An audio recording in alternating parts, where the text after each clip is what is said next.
If you are tired of grinding badges offline, then be sure to hit up my boys over at Hero Grinders for the fastest, easiest, and most legit badge grinding service in the world. Top links in the description. Fun fact, only 6% of you guys are actually subscribed to this channel, so please, if you do enjoy the video, consider subscribing.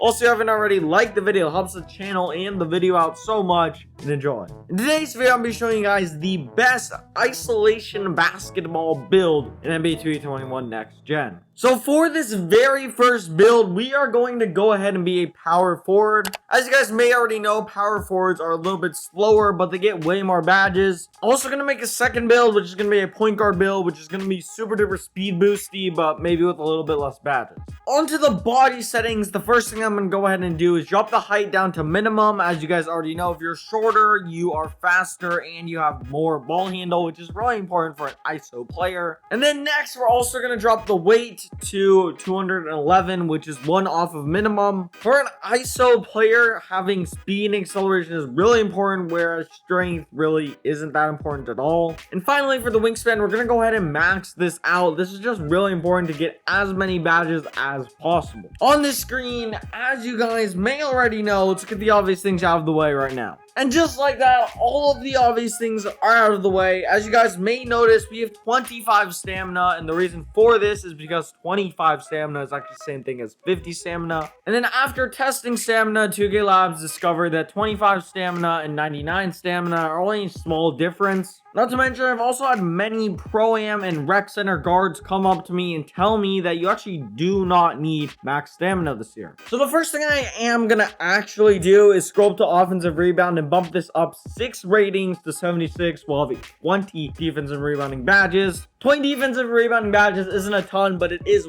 way more than enough to be able to lock up everyone. On to playmaking. As you guys already know, for an ISO player, playmaking badges are really important, so we're going to go ahead and get 30 playmaking badges with a 92 pass accuracy. As you guys can see, we also get Hall of Fame tight handles, which is really important to be able to do park dribble moves. Plus, when we hit 99 overall, we'll get 86 ball handle, which is the top tier of ball handling in this game. Scrolling up a little bit to shooting, we're going to go ahead and bump up our free throw to a 78. We'll have 22 total shooting badges. And then scrolling up to finishing, if we max out standing dunk and throw everything we have left onto post control, we have 17 total finishing badges. As you guys can see, this build has 89 total badges and can do everything in this game at an elite level. We also have a few leftover attributes. Let's just go ahead and throw it on vertical. Onto the takeovers, we can get sharp takeovers, so we're gonna go ahead and get spot up first and then get limitless range. As you guys can clearly see, we have built an offensive threat, which is a very interesting name. Moving on to the point guard build. For the second build of the video, this is going to be a point guard build. The reason why I wanted to also make a point guard build is because point guards are way faster and way more speed boosty. For the body settings, you're going to go ahead and bump up the height 2 ratings to 6'5". And then with the weight, we're going to drop this down 10 pounds to 185 pounds. As you guys can see, we have a 91 speed acceleration. 91 speed acceleration is absolutely perfect because when we hit 99 overall and we have gym rat, we can get 99 speed acceleration anyways. For the wingspan, we're going to go ahead and bump this up to 6'10". If we try to go any higher, we will lose our 95 3-point rating, which is not something that you want to be doing on a point guard build whatsoever. As I have said before many times, we're going to go ahead and get the obvious things out of the way right now. As you guys can see, again, I have 25 stamina. Just like most other ISO players, I play mainly and pretty much strictly park. And if you're playing park, you really don't need any stamina whatsoever. Starting things off, we're going to go ahead and scroll up to defensive / rebounding and bump up the block 8 ratings to 33. We'll have 11 defensive rebounding badges. For now, we're going to go ahead, skip playmaking, skip shooting, and go straight to finishing. What we're going to go ahead and do in finishing is go ahead and max out post control. Then bump up driving layup 3 ratings to 73. And then bump up our standing dunk to a 56 so we can have 10 defensive rebounding badges. It's kind of a weird way to upgrade, I know, but trust me, this is the best way to maximize badges.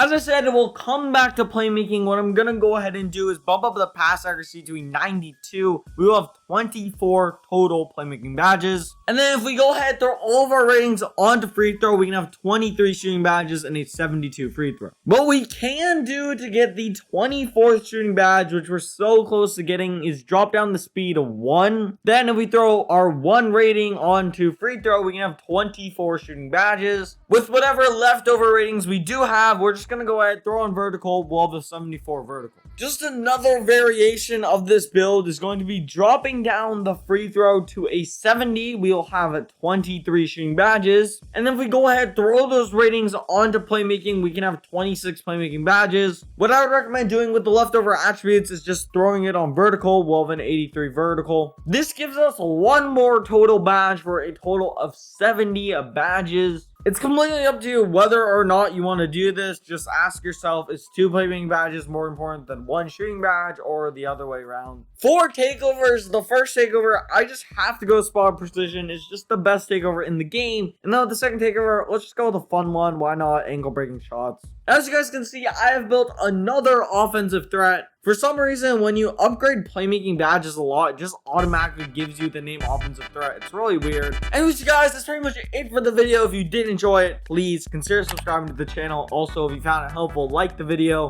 I'll catch you guys in the next one. See ya.